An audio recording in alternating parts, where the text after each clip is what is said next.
I'm Roxan N Darris from batch 16. Today, I'm going to demonstrate the infant care.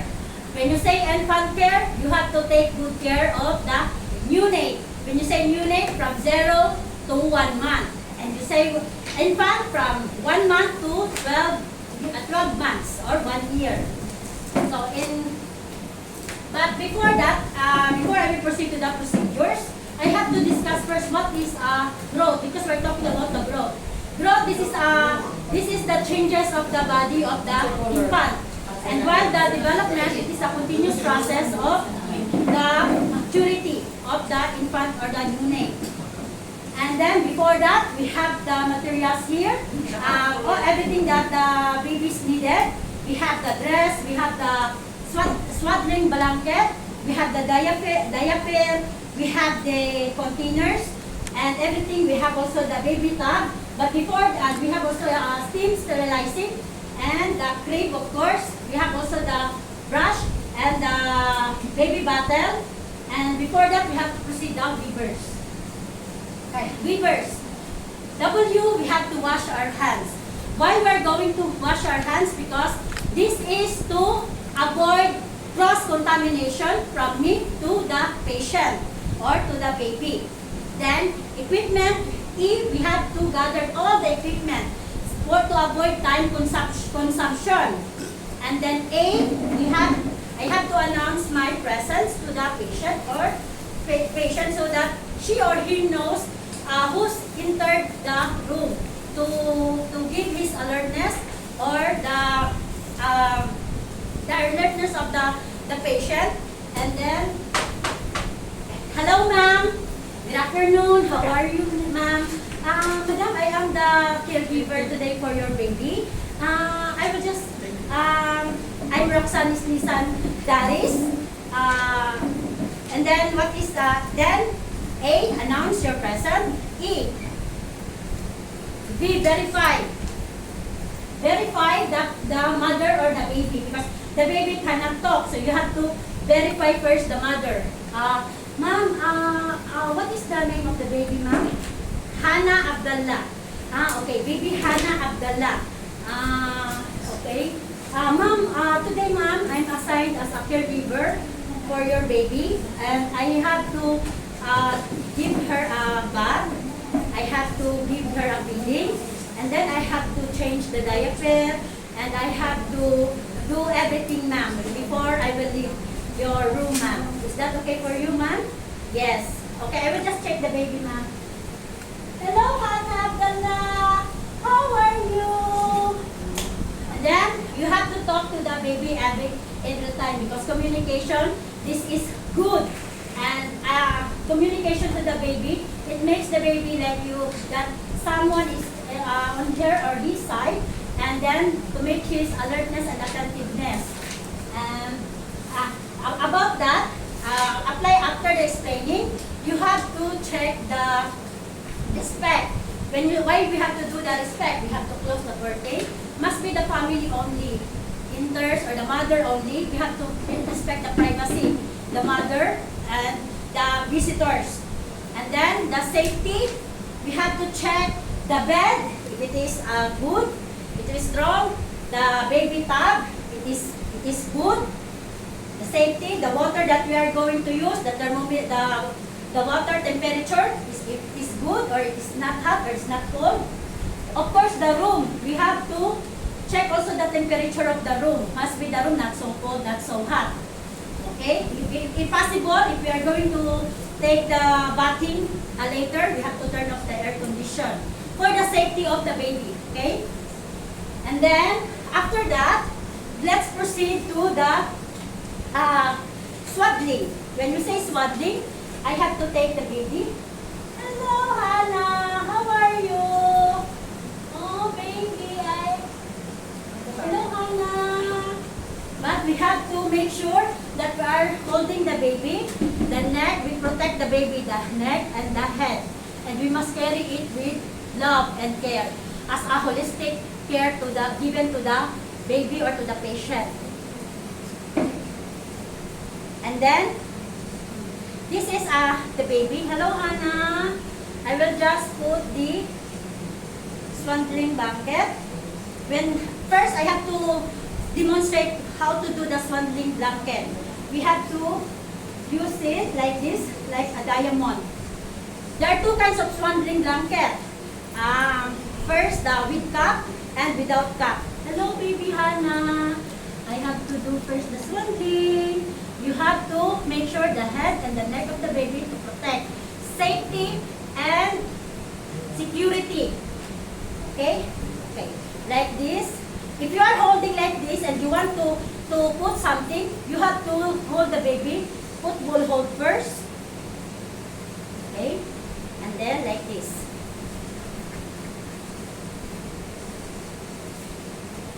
Okay.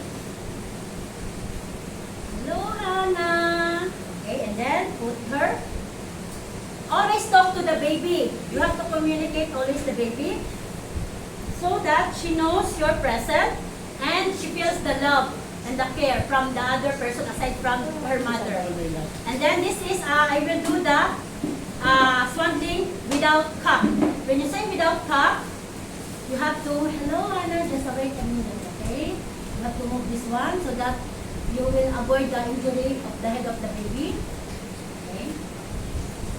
And then, covered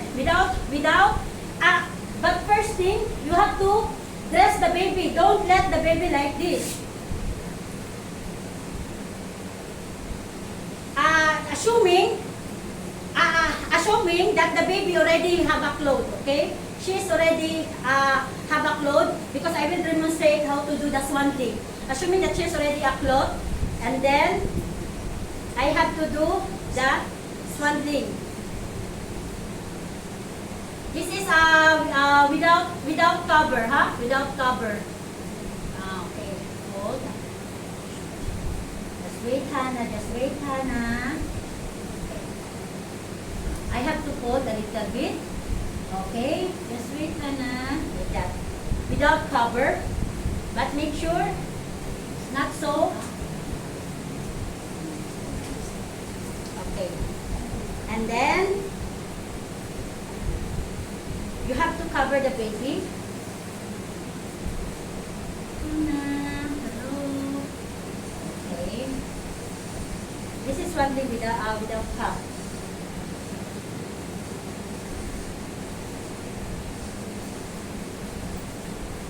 Then you have to put this one tightly here, the side. Hello, Hannah.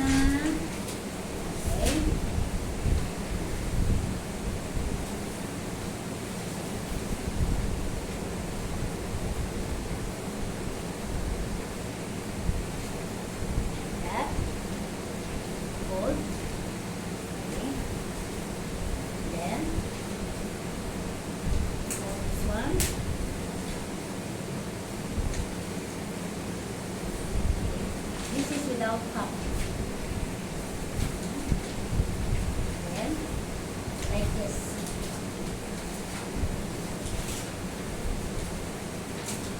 How are you? How are you, Hannah? Okay. Then, like this. And then, carry, hold, and then put like this. And then, you have to hold the baby. This is without cup. Without cup, or you can hold also like this, or if you want, you hold also like this for feeding, or football hold, like this. Hold the neck, the back, and put like this. This is to do how the football hold. Now I'm going to perform with swaddling with cup. The same procedure, but you have to put extra cloth. Hello, Anna. How are you? How are you? How are you today, Hannah? You're so beautiful. And then I have to make swaddling. Okay, I'm Roxan. How are you? Cover. Because this is the cover.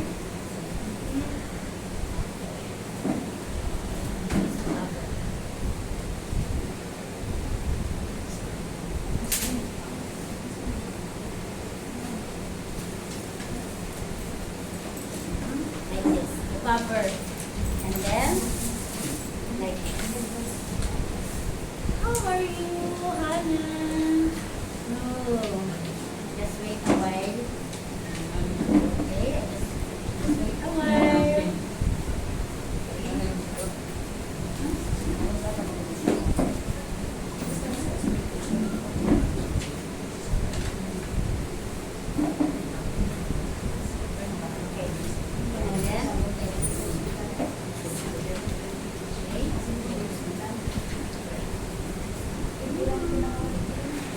This is a swaddling with cover. Because when you say cover, there's a cover on all the top of her head.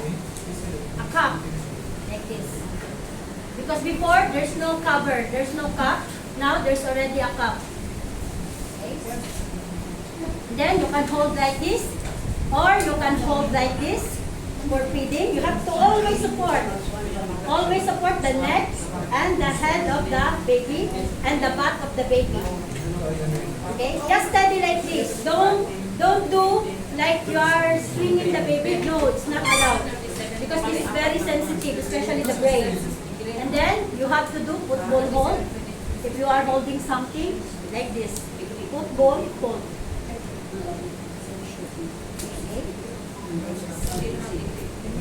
Okay.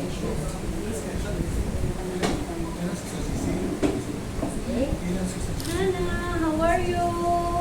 I'm going to take a bath for you, Hannah.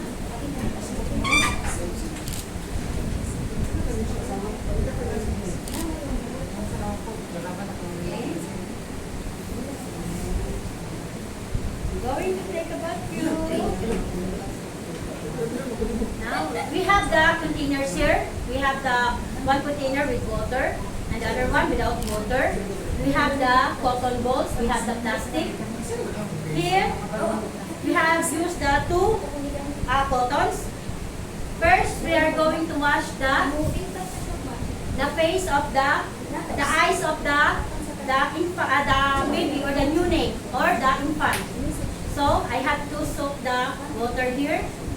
And then, outside, one, okay, and then after that, throw, and then, throw,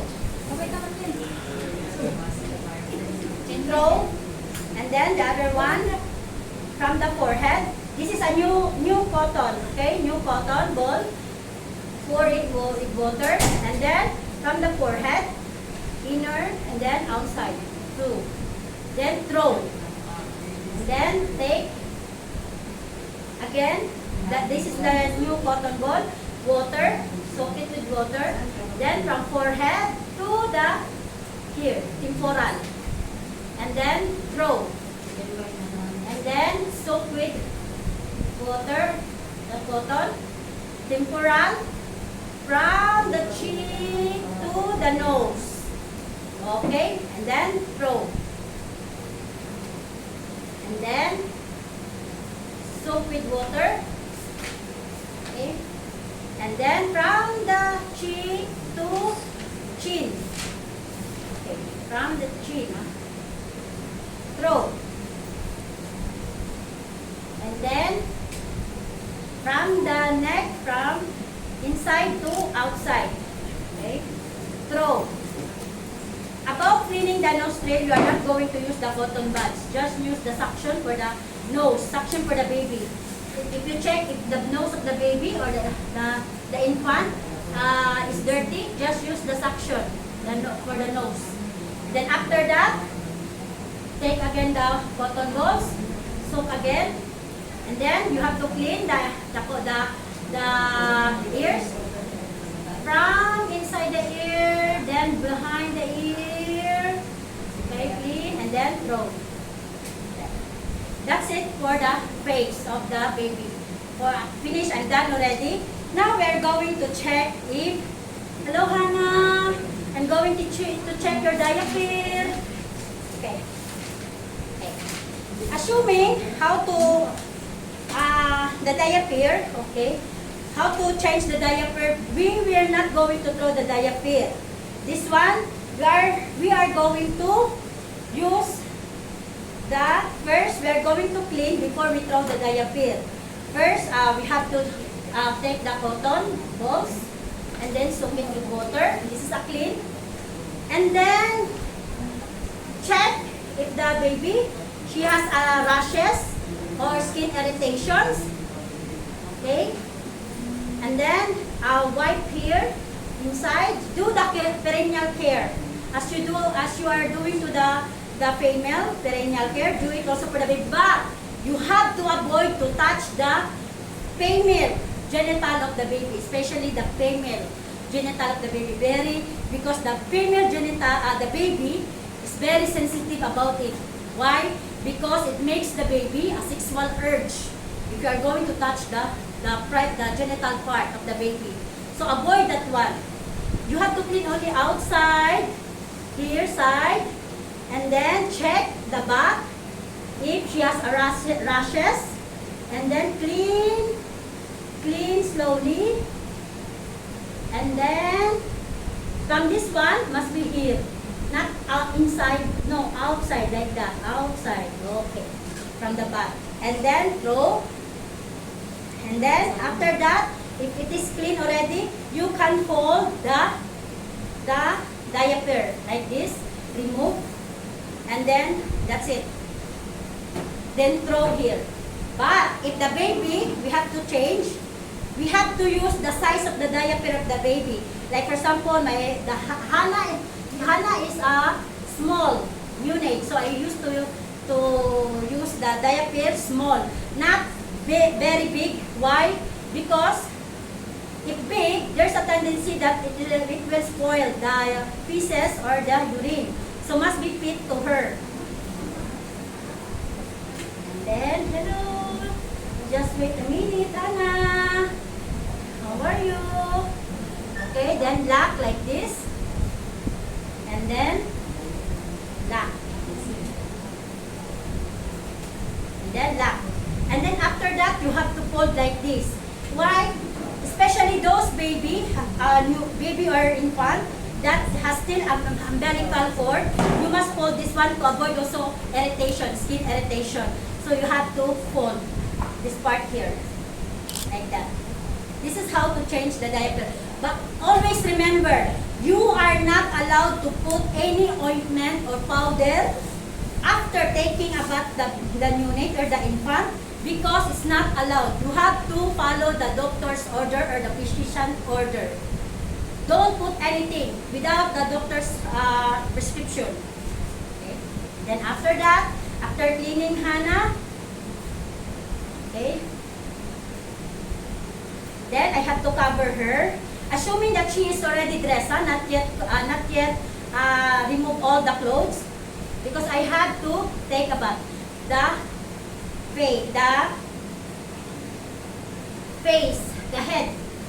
head. I have to take shower the head. Okay. That. But before that, before taking shower of the baby like this, okay, always support, always feel care and security to the baby. Always hold the neck and the. Then, hello Hannah, I will do shower. I will take you a bath. But before that, you have to check the temperature. Always check the temperature. The baby's temperature must be 35.5 degrees Celsius to 37.2 degrees Celsius. The normal infant temperature. And the water is 38.8. 37, sorry. Okay, 37. Okay. But you are not allowed to do touching the water. You have to use this elbow to touch, and the baby must be football hold. If you are busy, don't do like that, like you are restless. You have to do taking care also the baby and do like this. Hello, Anna, how are you? Then after that, when you are taking the temperature of the baby, you have to use the tympanic thermometer. This one. Where tympanic thermometer? Here.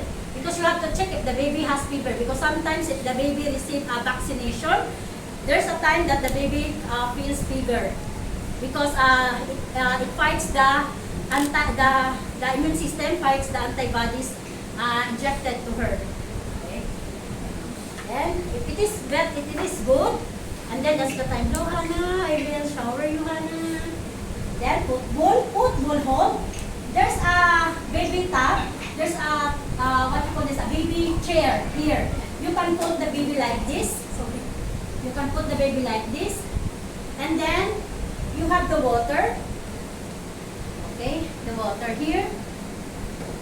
And then here, check first the thermometer if this norm is good. Then, okay, hello Hannah. Then shower the head here. And then apply shampoo. And then shampoo must not allow directly to touch the baby head. You must like put water, some water on your hand and do like this. Or you can use also the towel. Okay? The towel, this one, the small towel to scrub. Okay?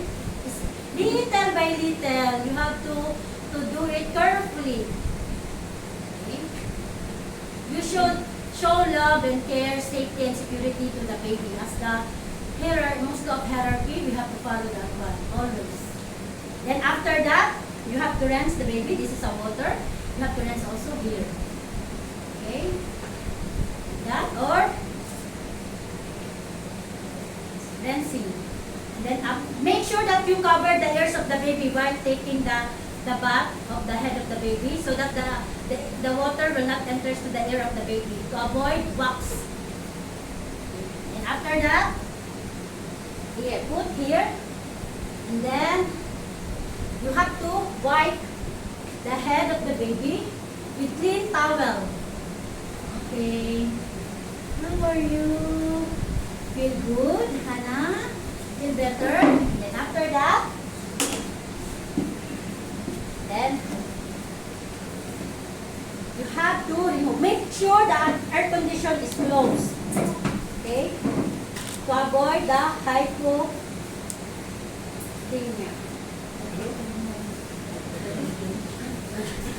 Hypothermia means to avoid the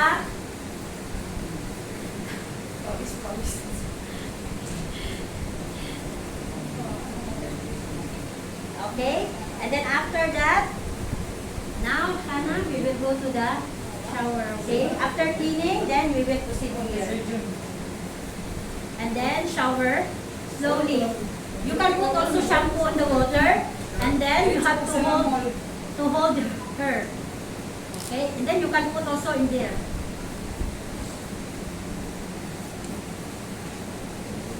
And then always hold the neck and the head of the baby and the back also.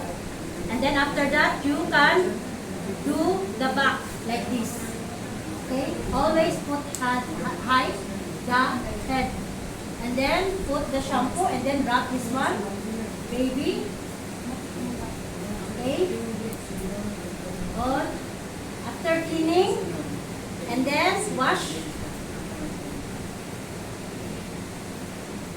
And then you have the bath towel.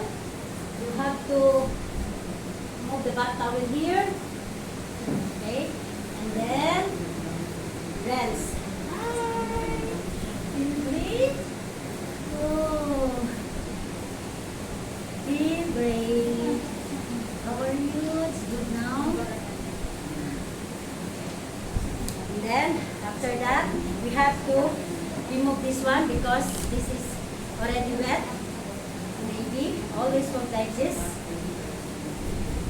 And then put a diaper. Always check if there's a rashes, skin irritation, redness. Okay, it's fine. There are two kinds of taking a bath of the baby. First, the sponge bath. Sponge bath, we must do that when the infant not yet totally the umbilical gone or removed, 7 to 9 days. But the baby tub. Okay, there are two kinds of giving a bath to an infant or a neonate. Sponge bath, 7 to 9 days when the removal of the umbilical. Must be, you will not remove by yourself. leave it naturally. We'll remove it naturally. So, after that, if you see that the umbilical is already removed, normally, then you have to do the baby tub bath. In the tub bath. Okay? Water, all. Then after that, I'm doing now is the tub bath. No! Always, when you do the procedure, you have to talk to the baby.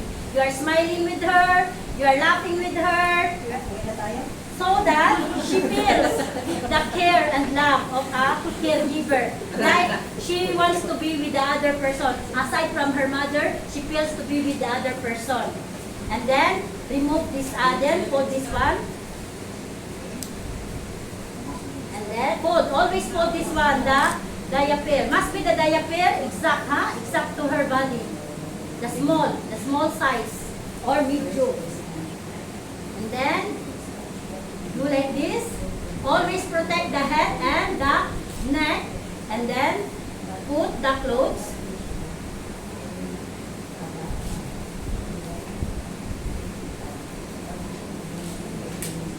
Then, hi. Oh, you look fresh.